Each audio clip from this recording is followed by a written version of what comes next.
Hari tu banjir lagi. Alah, setakat banjir ya, si perlulah nak balik pun. Aku hari tu melalui 4 banjir.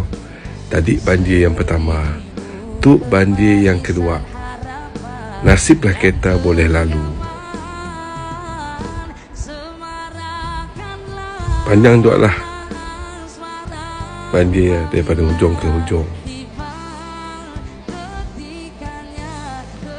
Tu pula banjir yang ketiga. Airnya deras.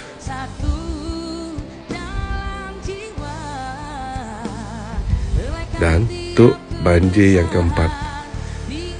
Banjir yang kedua hingga yang keempat selalu berlaku. Hari tu keempat tu berlaku dalam masa yang sama.